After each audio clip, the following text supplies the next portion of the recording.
বিকেল, আকাশ মেঘাচ্ছন্ন। বিপদ রাস্তায় খেলছিল দেখে থমকে দাঁড়ালেন রেজ্জাক আলী, প্রাইমারি স্কুলের হেড স্যার। না, এখন আর তিনি কাউকে মারেন না, আল্লাহকে মানেন তিনি। তাছাড়া বিপদের ঘটনা পরে তাকে নাড়িয়েছে। সত্যিই তো, এই শিশুদের না মেরে তাদের ভালোবেসে মানুষ করায় বেশি আনন্দ। এই বিপদ, এদিকে শোন। সাধারণত অন্য কেউ হলে পালিয়ে যেত, কিন্তু স্যারের ডাকে বিপদ এগিয়ে এলো। কি মাস্টার মশাই, তুই আজ স্কুলে আসিসনি কেন? আগে কাল আমার দাদু আইছিল। বিপদ চোখ গোল গোল করে বললে। সেই জন্য স্কুল কামাই? না মাস্টার মশাই, তবে দাদু অনেক মিষ্টি আনছিল, তাতে কি হয়েছে? স্কুলে এলি না কেন? মা আমাকে দুটোর বেশি খেতে বারণ করেছিল, আমি শুনিনি। এ তো আচ্ছা মুশকিল, তোর দাদু এলেন, মিষ্টি আনলেন, তোর মা তোকে দুটোর জায়গায় না হয় 4টে দিলেন, সব বুঝলাম। এ তো সব কালকের কথা, কিন্তু তুই স্কুল কামাই করলি কেন? স্যার অধৈর্য। বিপদ এবার চোখ গোল গোল করে নাকের নিচে হাত ঘষে চুলকে বললে, ওই মিষ্টি খেয়ে আমার পেট ছাড়লো। পিচকিরির মতো শুধু বেরোতেই থাকে প্যান্ট খুলতে খুলতে। শেষে মা গামছা পরায়ে দিল। গামছা পরে কি স্কুলে আসা যায় মাস্টার মশাই? তা সেটা আগে বলবি তো। এখন কেমন আছিস? স্যার উদ্বিগ্ন। এখন ঠিকা মানে? চলে যেতে গিয়েও থমকে দাঁড়ালেন হেড স্যার। ঠিকা মানে? ঠিক আছে।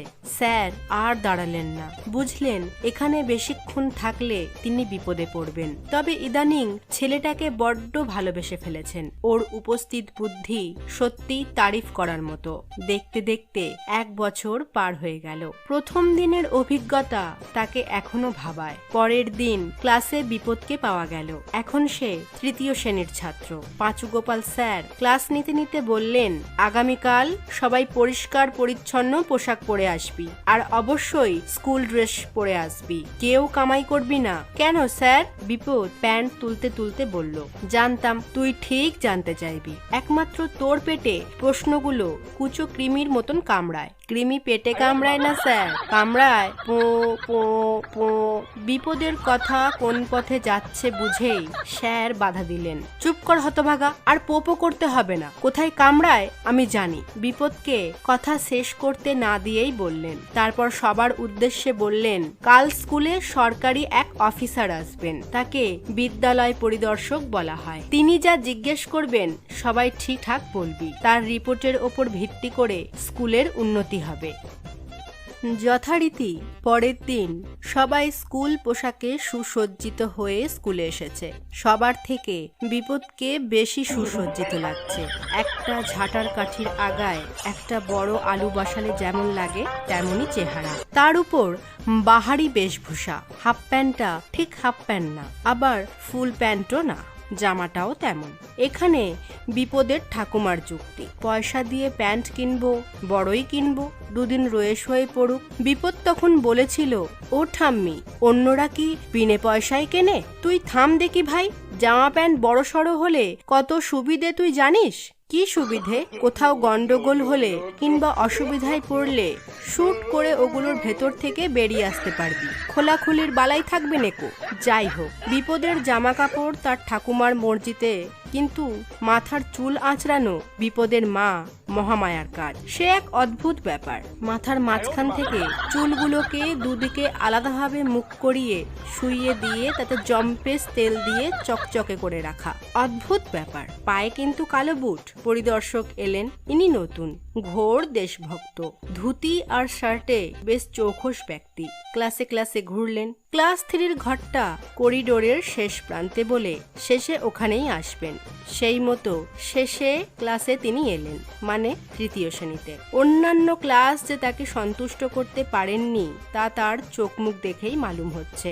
এখন তিনি 3য় শ্রেণীতে দাঁড়িয়ে ভ্রু কোচকানো চোখে সবাইকে দেখছেন। পাশে রেজ্জাক আলী এবং পাঁচু গোপাল স্যার। প্রথমেই শিক্ষার্থীদের উদ্দেশ্যে প্রশ্ন ছুড়ে দিলেন। আচ্ছা বলো তো, এক জায়গায় 7টি পায়রা মাটিতে দানা খাচ্ছে, ঢিল ছুঁড়ে দুটিকে মারলে এখন আর কটা পায়রা ওখানে রইল? সবাই ওর মুখ চাওয়াচাওয়ি করলো। সুকান্ত বলল, আর 5টা রইল স্যার। 5টা রইল স্যার, সানু বললে। 5টা? বিপদ চোখ গোল গোল করে দেখছিল নতুন অতিথিকে। পরিদর্শকের চোখ বিপদের ওপর পড়ে আটকে গেল। তার অদ্ভুত চেহারা তাকে কৌতূহলী করলো। তুমি বলো, পরিদর্শক বিপদকে ইঙ্গিত করলেন।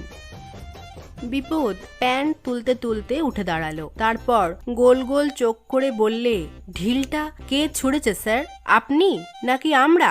থমকালেন পরিদর্শক। চমকিত তিনি, এমনটা আশা করেননি। ছেলেটি বেশ পাকা তো, ভাবলেন মনে মনে।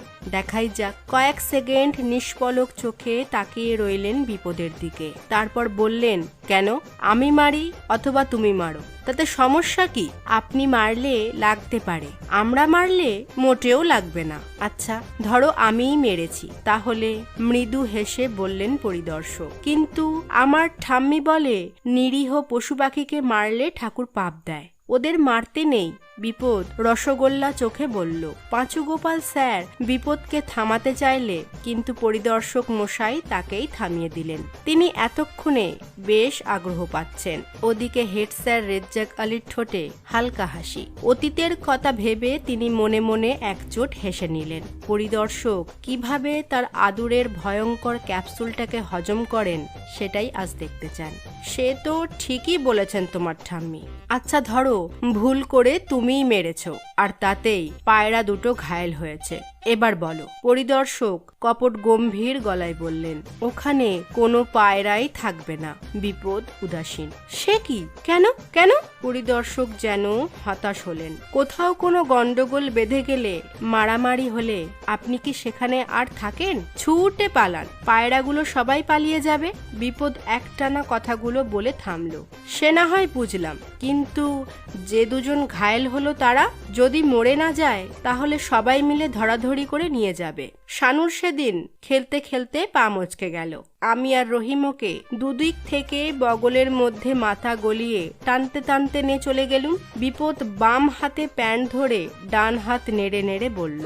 পরিদর্শক হাসবেন নাকি কাঁদবেন সেটাই বুঝতে পারছেন না, কিন্তু রাখতেও পারছেন না। মনে মনে খুশিই হলেন। 20টা বেঞ্চ আর একটা ক্লাসরুম সরকারি অনুদান হিসেবে সুপারিশ করবেন ঠিক করলেন।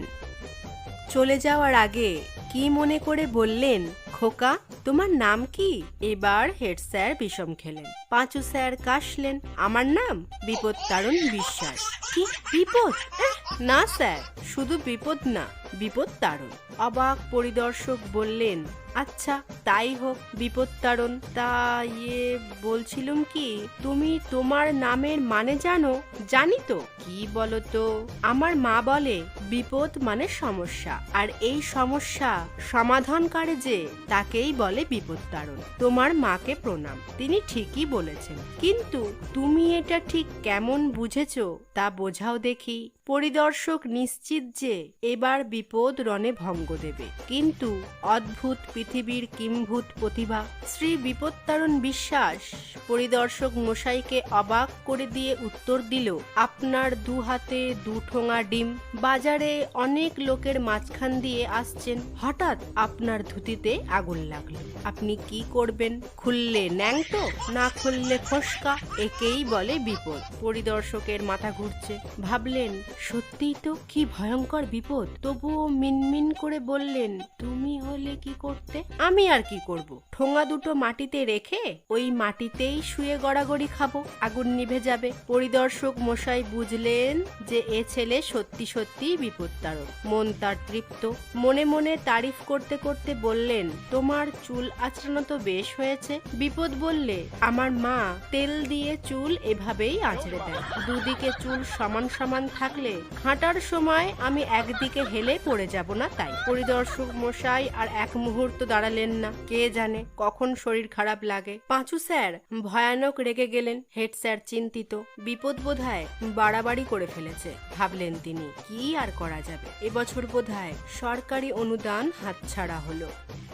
সবার অনুমান মিথ্যে প্রমাণ হলো। পরিদর্শক মশাই টিচার্স রুমে ঢুকে অনেকক্ষণ চুপ করে রইলেন। বিপদকে ডাকতে বললেন। বিপদ এলো। উৎকণ্ঠিত এবং আতঙ্কিত সব শিক্ষকদের মাঝখানে পরিদর্শক মশাইয়ের সামনে দাঁড়ালো। পরিদর্শক মশাই ধীরে ধীরে তার ব্যাগ খুলে একটা নতুন দামি পার্কার কলম বের করে বিপদের হাতে দিলেন। তারপর বিপদকে জড়িয়ে আদর করে বললেন, আরো বড় হ বাবা, এইরকম তেজ নিয়েই মানুষ হোস। যা বাবা, ক্লাসে যা। বিপদ ধীরে ধীরে চলে গেল ক্লাসে। পরিদর্শক মশাই সেই দিকে তাকিয়ে হেড স্যারকে বললেন, 40টা বেঞ্চ আর 2টো ক্লাসরুম বরাদ্দ করলাম, আর কিছু লাগবে? সব শিক্ষক শিক্ষিকা কৃতজ্ঞতা প্রকাশ করলেন। একটা খুশির হাওয়া স্কুল প্রাঙ্গণে বইতে লাগলো।